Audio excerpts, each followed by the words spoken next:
तमन्ना आईने के सामने खड़ी होकर खुद को निहार रही थी।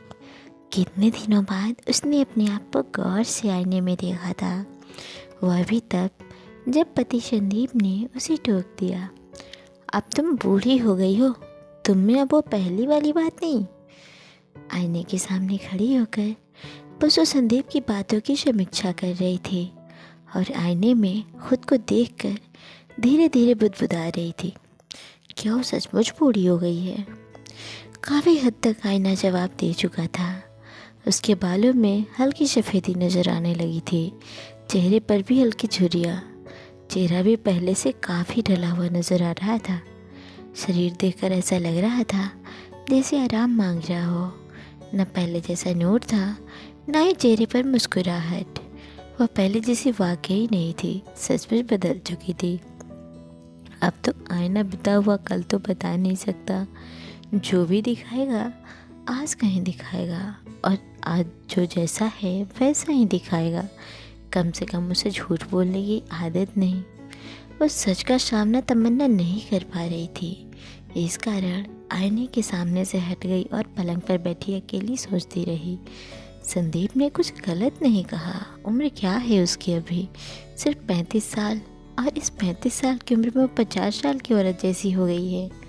50 साल की उम्र तो दूर की बात, 70 साल की उम्र में भी लोग ज़िंदगी जीते हैं, पर वो तो 35 साल की उम्र में ही ज़िंदगी से हार गई। पर इसमें गलती किसकी है? शायद खुद उसकी। कैसे? सोचते सोचते वो खुद अतीत के गलियारों में चली गई।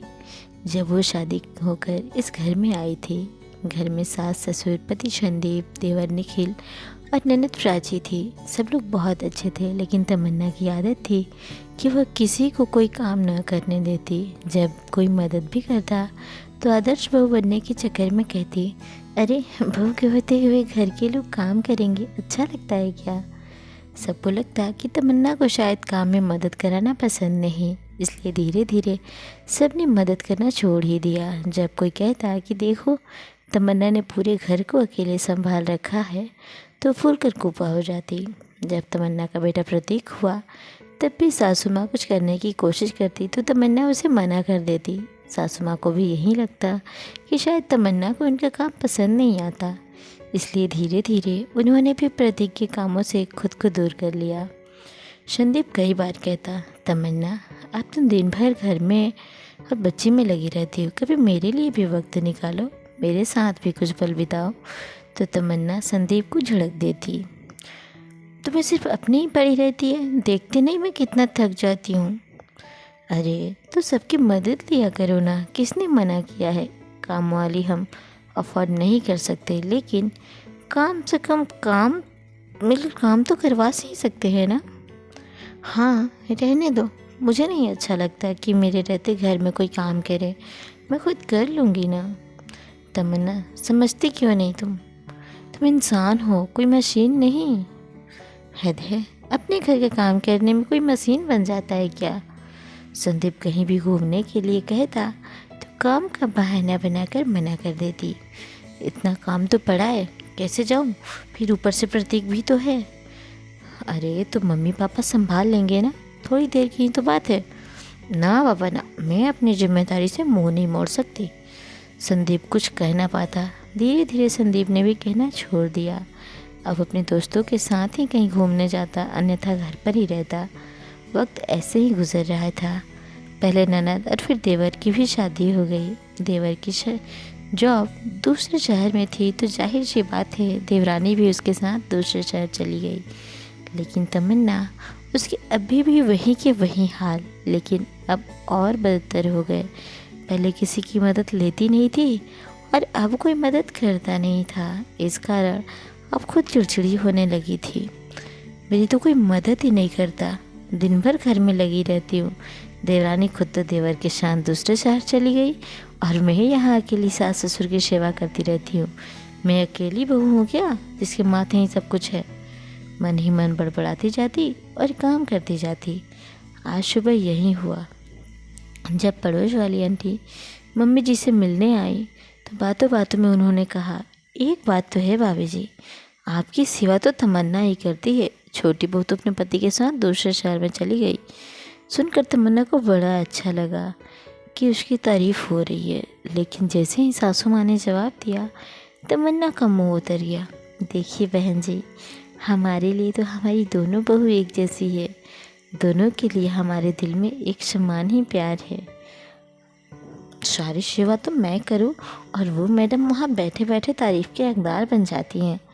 तमन्ना मन ही मन बड़बड़ाती हुई कमरे में गई, जहाँ संदीप पहले से ही था। तमन्ना कुछ कहती इससे पहले संदीप ने तमन्ना से कहा, तमन्ना मेरा सामान पैक कर देना, मेरी दोस्तों के साथ गोवा की ट्रिप है, पूरे 4 दिन बाद आऊँगा, इसलिए सामान उस हिसाब से पैक कर देना। आप गोवा जा रहे हो? आपने तो मुझे बताया ही नहीं। अब इसमें बताना क्या है, अचानक से प्लान बन गया तो जा रहा हूँ। अरे ऐसे कैसे प्रोग्राम बन गया? अभी थोड़ी देर बाद ही मम्मी पापा और बच्चे भी निखिल भैया के घर जा रहे हैं, और फिर तुम भी चले जाओगे तो मैं तो यहाँ अकेली रह जाऊँगी ना। अरे तो तुम्हें तो अकेले रहने की आदत है, इसमें क्या नया है? संदीप ने बेरुखी से कहा तो तमन्ना को बिल्कुल भी अच्छा नहीं लगा। तमन्ना ने चिढ़ते हुए कहना शुरू किया, मैं अकेली दिन भर घर में खटती रहती हूँ और तुम्हें गोवा घूमने की लगी है। एक पल भी नहीं सोचा कि तुमने अपनी बीवी के बारे में। इंसान हूँ, कोई मशीन नहीं। अच्छा तमन्ना, मुझे लग रहा है कि तुम अब बूढ़ी हो गई हो, अब तुम में वो बात नहीं है। आप ऐसे कैसे कह सकते हो? मैंने तुम्हारा साथ नहीं छोड़ा था, बल्कि तुम मेरा साथ छोड़कर बस एक आदर्श बहू बनने के सफ़र पर निकल गई थी। तुम आदर्श बहू बन गई, आदर्श माँ बन गई, लेकिन पत्नी वो तो तुम कभी बन ही नहीं पाई। संदीप ने व्यंग करते हुए कहा, जिसने तमन्ना को झकझोर कर रख दिया। संदीप तो कहकर चला गया, लेकिन तमन्ना अपने आप को आईने में निहारती ही रह गई। क्या सचमुच वो बूढ़ी हो चुकी है? बस यही सवाल बार बार अपने आप से करती। गलती संदीप की नहीं थी, गलती तो उसी की थी, फिर उसे बुरा क्यों लग रहा था? अपने आप को आदर्श बहू कहलाने के चक्कर में अपने पति को कहाँ पीछे छोड़ दिया, अब अंदाज़ा भी नहीं रहा उसे। एक बार फिर तमन्ना उठकर कि आईने के सामने खड़ी हो गई। अब चाहे कुछ भी हो जाए, मुझे अपने आप को हासिल करना ही है। जिसका दामन थामकर वो इस घर में आई थी, उसे वापस हासिल करना है। बस यही सोचकर तमन्ना अग्रसर हो गई थी अपने नए सफ़र पर, एक नई कोशिश के साथ अपने पति को हासिल करने।